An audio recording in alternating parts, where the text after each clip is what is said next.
नमस्कार, आप देख रहे हैं डिस्कवरी ऑफ महाराष्ट्र न्यूज।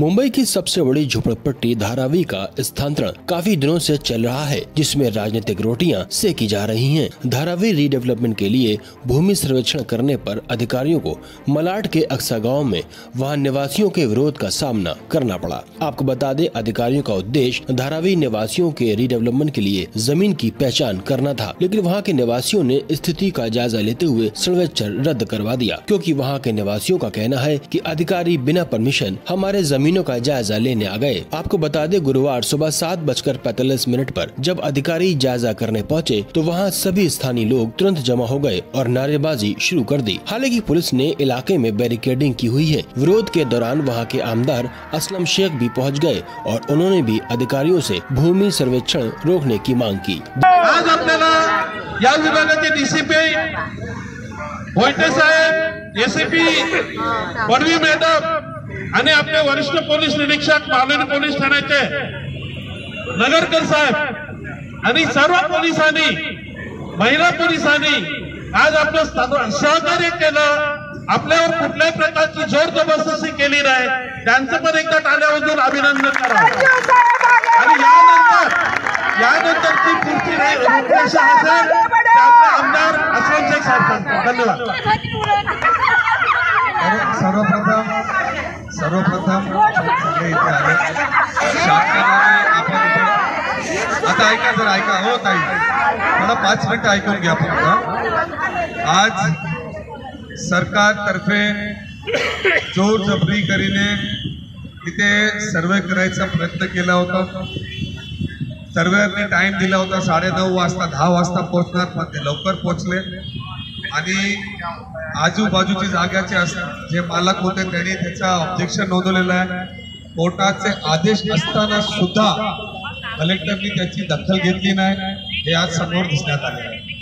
आम्ही आज डीसीपी साहेब आणि बाकीचे पोलीस अधिकारी आणि ते सीटीएसओला हेच सांगितलेलं आहे, तुम्हाला जे करायचं असेल ते कायदेशीर करा, बळजबरीचा उपयोग आमच्यावरती करू नका।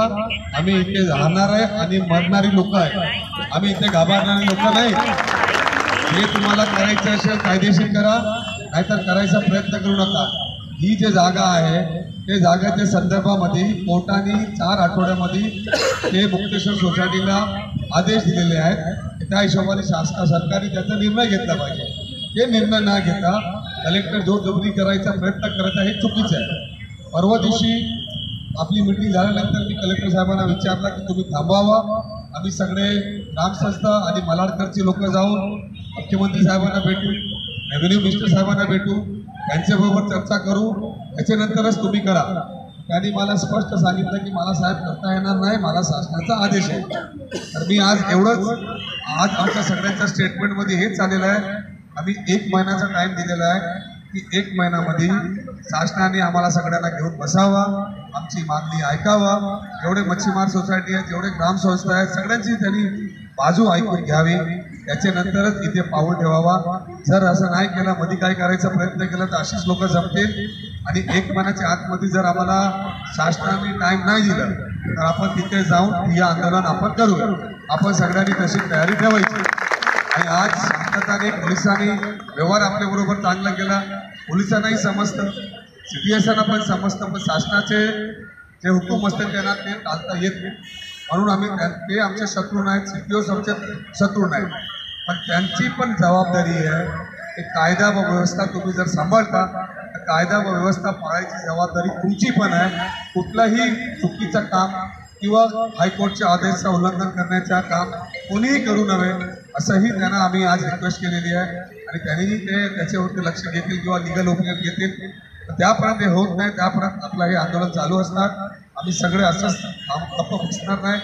1 महिन्याचा टाइम, आजपासून 1 महिन्याचा टाइम आपण त्यांना दिलेला आहे। 1 महिन्याच्या टायमामध्ये आम्ही खासदार साहेब, सर्व पक्षाचे नेत्यांनी मुख्यमंत्री साहेबांकडे जावं, त्याची डेट घ्यावी आणि त्याच्यानंतर आपण बसूया। सोसायटीचे ज्या जसे आपले सगळे लोक बसतात ते सगळे सोसायटीची लोक, सगळे गावाची 2-2 लोक घेऊनच आज आपण मीटिंग घेतलेली आहे। तुम्ही एक लक्षात ठेवा, असे 2, 4, 5 लोकांनी मीटिंग नाही घेतलेली आहे। सगळे पक्षाचे लोक असते, सगळे गावाचे लोक, सोसायटीचे लोक, सगळ्यांना घेऊन सविस्तर आपली जी बाजू आहे त्या आम्ही शासनाला मांडलेली आहे। शासन त्याच्यावरती आपला नोंद तयार करतील, त्यांनी आपला स्टेटमेंट तयार करून ते शासनाला पोलीसद्वारे पाठवतील. आणि आता आपलं सगळं आंदोलन व्यवस्थित संपलेलं आहे. जबाब देणारे जे लोक आहेत आतमध्ये जबाब लिहित आहेत आपल्यातर्फे, म्हणजे एक तर मल्हारकर तर्फे तिकडे जबाब लिहिला जाणार, त्याच्यानंतर आजूबाजूचे जे लोक आहेत ज्यांना नोटिसेस आली त्याचं व्हायोलेशन झालं आहे हे लिहतील, कोर्टाचं व्हायोलेशन झालं ते लिहतील. आता जसं आपण इथे पण आलो आहे तसंच व्यवस्थित आपल्या घर आपण परत जावा, परत काय शांतताने जावं, कारण आपल्याला कोणाला इथे लॉ अँड ऑर्डर कोणाचं बस थांबवायची इच्छा नाही, पोलिसांना त्रास द्यायचा इच्छा नाही, पोलिसांना पण आपल्याला मारायची इच्छा नाही. हे सगळं कायदा व्यवस्था आपल्याला पाळायचं. आपली लढाई आपण कायदेशीर लढू आणि आपण कायदेशीर ती लढाई जिंकू, हेच आपल्याला सांगायचं आहे. एवढं सोपं जाणार नाही.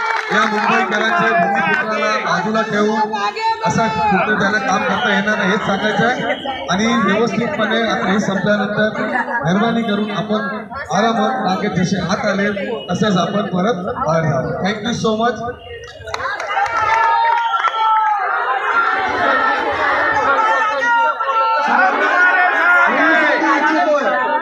आपण आजचा जो मोर्चा घेतला सर्व गावकरी घेऊन घेतलेला आहे.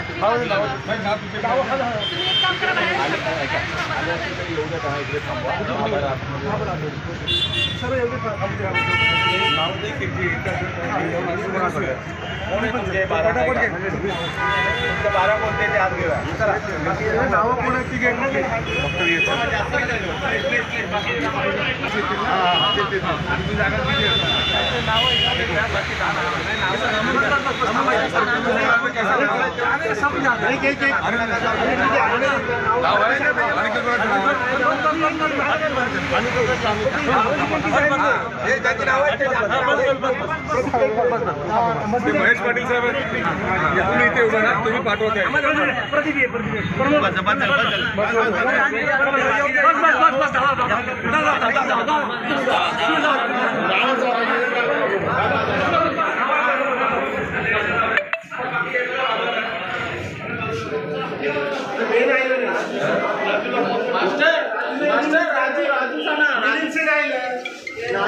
राजू